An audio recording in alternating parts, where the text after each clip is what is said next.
It has been proven that sitting in a chair has led to many different types of diseases, such as diabetes, heart disease, and many types of cancers. There are many different ways you can incorporate different activities in your everyday life. If your work is somewhat close to your house, you can walk or bike to work for a couple of days instead of taking a car. You can also avoid using the elevators and take the stairs or even walk up the escalator. You can just start adding little extra things into your everyday life. But before you make any drastic changes to your lifestyle, make sure that you understand any conditions or deficiencies in your body. In adult working lives, many jobs require sitting for long periods of time without any movement. This is the same for teens in schools. Implementation of physical activities in your workplace is also another excellent alternative. Some examples are taking the stairs. You can walk and tell your coworkers things instead of emailing them information as well. Something else you can do to add movement in your workplace is organize walking or standing meetings or eat outside. You can also take walks during your breaks. These are just some alternatives to add little bits of physical activity to your days. If you have any other ways of incorporating activity into your everyday lifestyle, that works as well. Adding little bits of physical activity to your day will lower the risk of many diseases. It may be hard to believe that something as simple and mundane as sitting can lower your physical and mental health. Humans are meant to stand upright and not sit down. Sitting is linked to many different diseases. According to a WebMD article by Pathak, if you sit too much, your brain could look like someone with dementia. Sitting also raises your risk of heart disease, diabetes, stroke, high blood pressure, and high cholesterol, which all play a role in the condition. Moving throughout the day can help even more than exercise to lower your risk of all these health problems. And you may think if you exercise for an hour a day, you'll be fine. But even in fact, if you work out for 7 hours a week, which is more than the average, sitting down can reverse the effects of that working out. Some scientists believe that sitting changes the way the body reacts to insulin, which is a hormone that helps burn sugar and energy. This is likely to raise your chances of diabetes and many other diseases. Also, while sitting down, you burn less calories, which can lead to more health problems as well. As said, little bits of physical activity would decrease the chance of you getting a disease. But that's not the only thing that you have to change in order to stay healthy. One of the things that you have to change is posture. Sitting down in a chair for a long time can cause many physical pains like slumped shoulders, protruding neck, cursed spine, and more.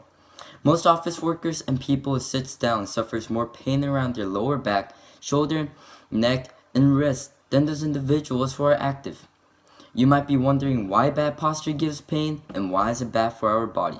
Well, sitting, standing, or lying in a poor posture for any length of time will put stress on your muscle, joints, and ligaments. For those of you who sits down most days of the week, you should change your posture in order to reduce pain and improve physical health. Adding on to that, having a good posture can also boost your mood and self-confidence. So why not? So, what is posture and how do I change my posture? Posture is a position in which you hold your body upright against gravity while standing, sitting, or lying down.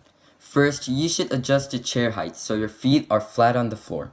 Sit up straight and keep your hips back in the chair. Make sure that the keyboard is right in front of you, as well as the monitor, which should be a few inches above eye level. Keeping the monitor a few inches above eye level will help your neck stay relaxed. Good posture is good, but without a comfortable chair, it is hard to maintain good posture, so I recommend you to buy a chair that is right for you. Bad posture can cause pain, but it will also change your spinal curve, cause poor digestion, fatigue, and poor circulation because we don't move around when sitting down. Here are some statistics to put the whole problem of sitting into perspective. 80% of adults in America experience back pain in their lifetime.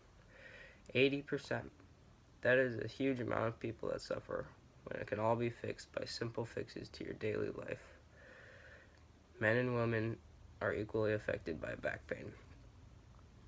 2 out of 5 children will experience back pain before they become teenagers. This is why we have to teach people from a young age to move around and have proper posture. because the long-term effects begin to add up when people start being complacent from a young age.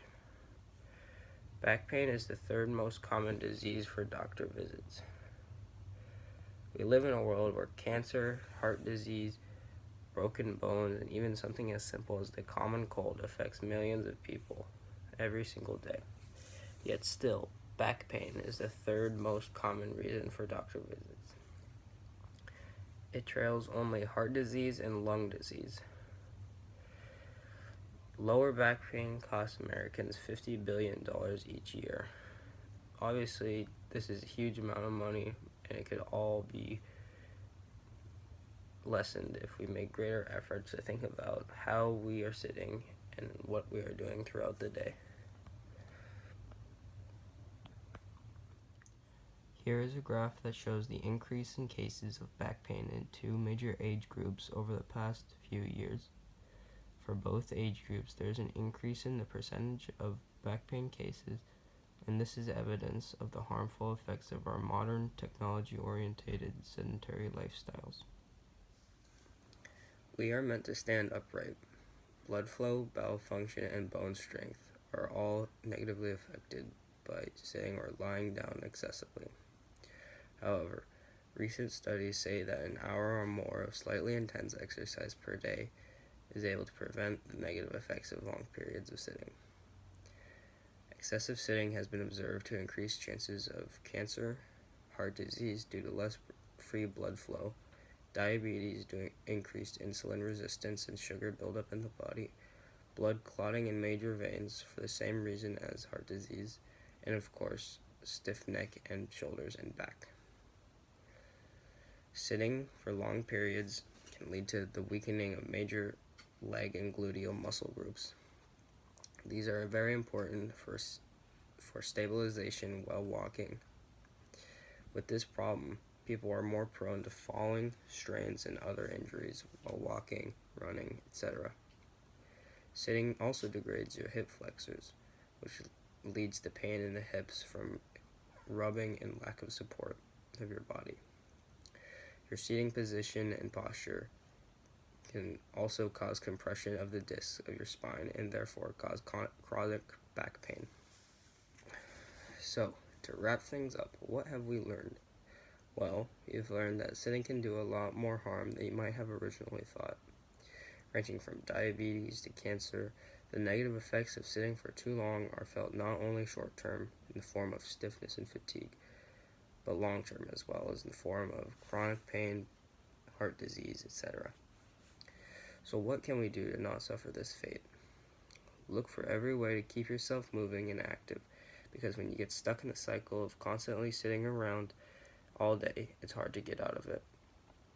Remain conscious of your posture, because the comfort of your spine and back muscles will dramatically increase your quality of life. To summarize, don't sit around all day. Humans are meant to be active. You don't have to be an avid athlete. Just move your legs every once in a while, and your body will thank you for it for the rest of your life. Thanks for listening, and we hope you learned something new.